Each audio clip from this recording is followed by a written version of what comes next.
Here I have a Pikestuff modern N scale kit. Now I like these kits because one, they're modern buildings, and they're very simple to build, to put together, and that's what we're going to do today.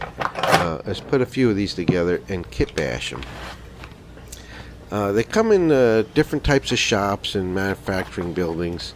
Usually they're quite small, and so what I did, and what you're probably going to need to do if you have a particular type of building footprint that you want to do, you're going to need to kit bash a few of these together. And the nice thing is, really, they're set out for this very purpose.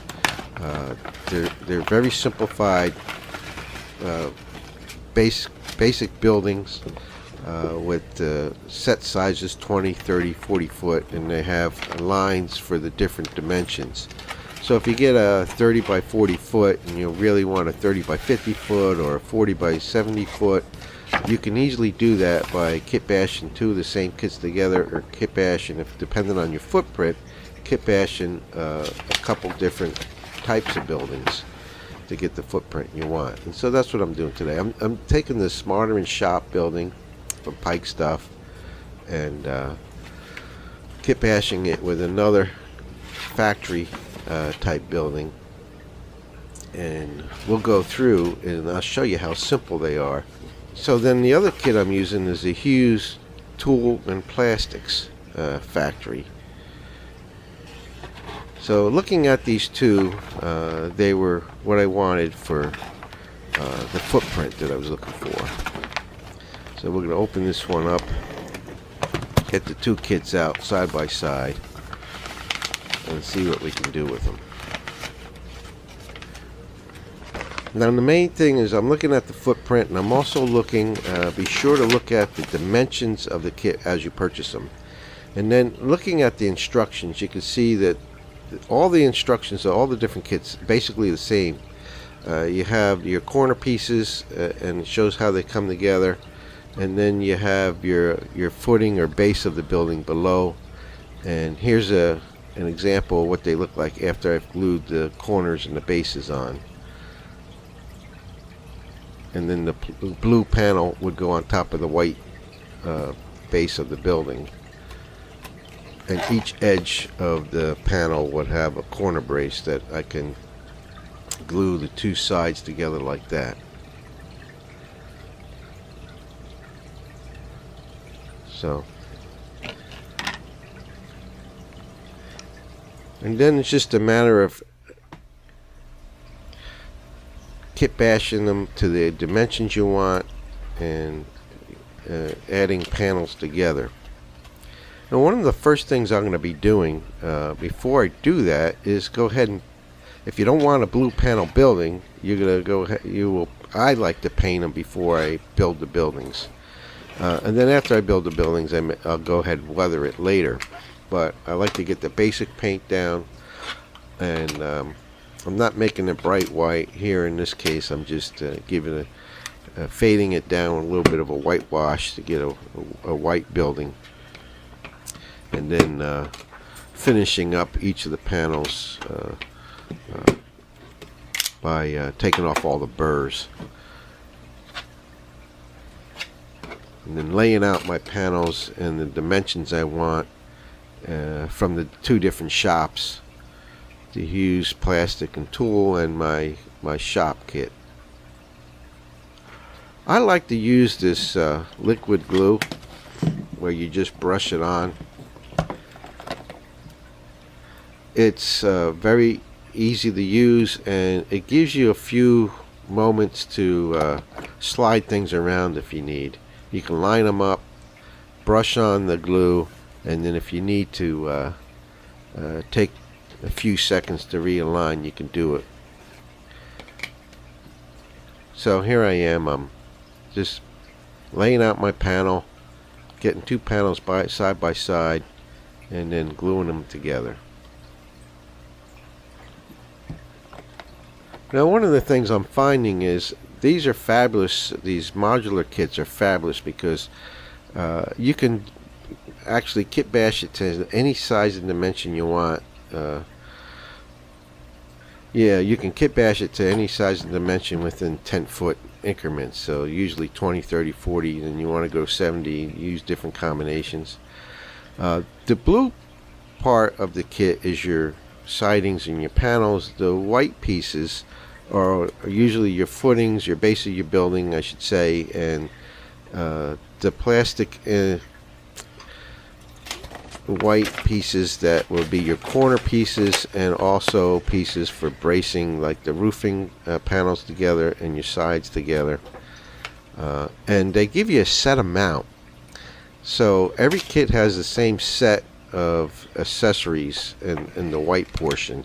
So sometimes you end up, when you're done with a kit, you're going to end up a few extra pieces that you can use on other kits. And I like to use these extra pieces of supports when I'm kit bashing, to glue a couple panels side by side to extend the length of my building, to go ahead and just support those with an extra white brace that I got from scrap from the other kits I have built.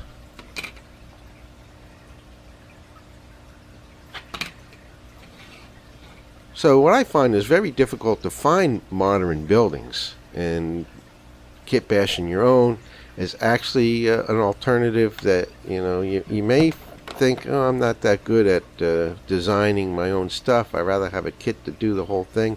But these are pretty simple to lay out, figure out your own dimensions, and they're very simple to put together.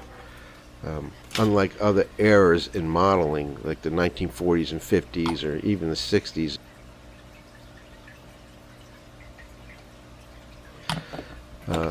These are your base, these white sections of the base of your building, and you can see they have indentations for different sizes at the 20 to 30 to 40 foot size. So we'll line these up along the bottom of the panel as the base of the building to the dimension I want, getting a couple different ones together before we glue. So looking at a couple of these ones, I want to have one of the bases to have the corner piece, and I'll show you what that looks like in a minute. But it's got the it's not just a flat piece there to the far side. It's got a little lip to it, so I can brace two sides together in the corner. So got to make sure I got one corner piece along with the other brace for the open door. Now we're getting this panel all sized up and put together for you. Now for the panel side corners, here's a corner piece here, and let me show you a close-up of that. It's basically a square corner for your walls, and then a little wing on each side that will glue to the wall. I'll show you after it's put together how that all comes into the corner.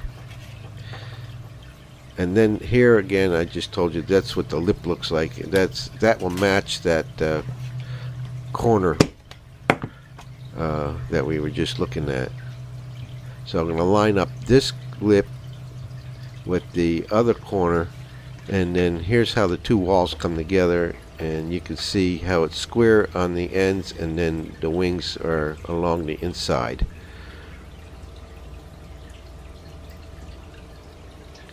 And then I got our panels up on the walls, and then we take our panels and get all four of our walls together. And now what we have is a building that's much larger than any of the individual kits come, and it's to the dimensions we want.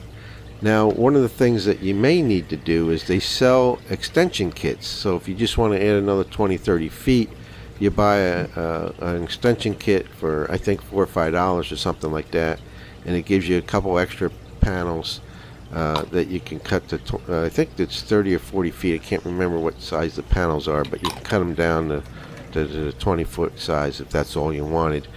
So and it comes with an extra set of white accessory pieces for corners and braces. So once I get all together, I'll put it down on my board and I'll square it up. You know, that's one of the things with the nice brush-on type glue. It gives you a few seconds to wobble things around till you got them nice and square. And of course, you can buy braces for this very purpose. But I just square them up on my board like so, and let them dry.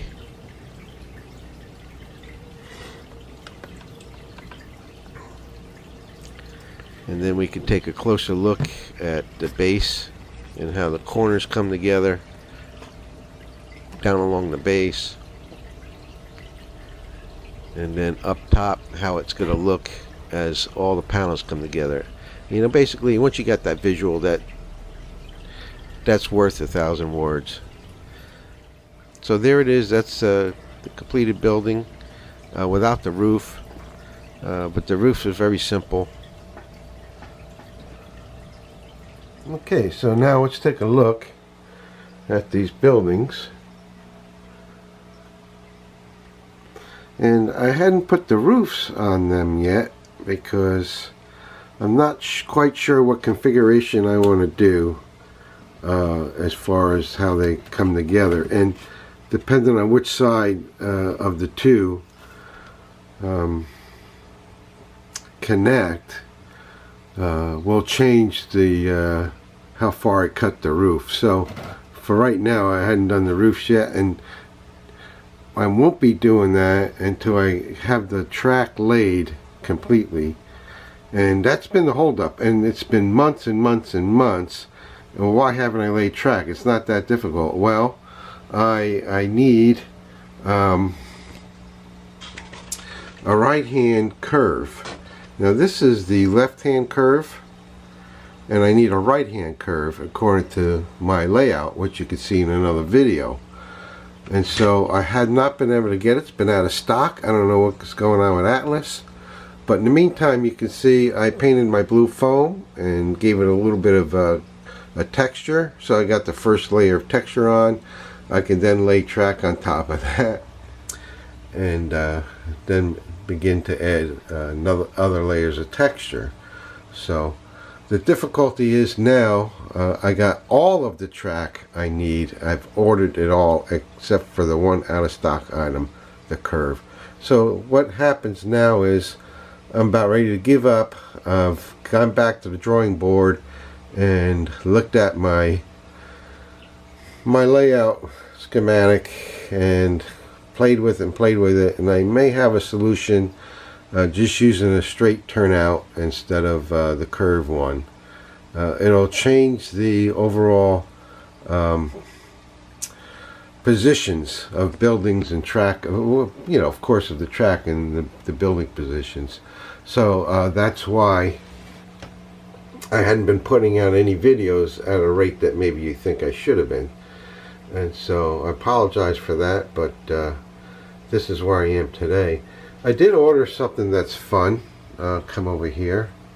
And I ordered myself one of these little pre-made trailers. It's got lights in it, and of course nothing's hooked up right now.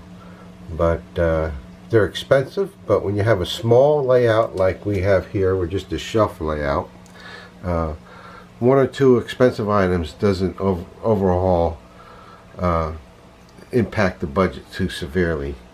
One of the nice things about doing a small shelf, one of the main benefits about doing a small shelf over doing some kind of empire, where you have to put a lot of money into buildings and track and stock. This is all about focusing on a small area of the overall railroad, and then just enjoying that and switching cars out, operating it, and modeling and weathering. So that's where I am today, and hopefully you enjoyed this, and even more so, hopefully we'll get back to you sooner. All right, have a good day.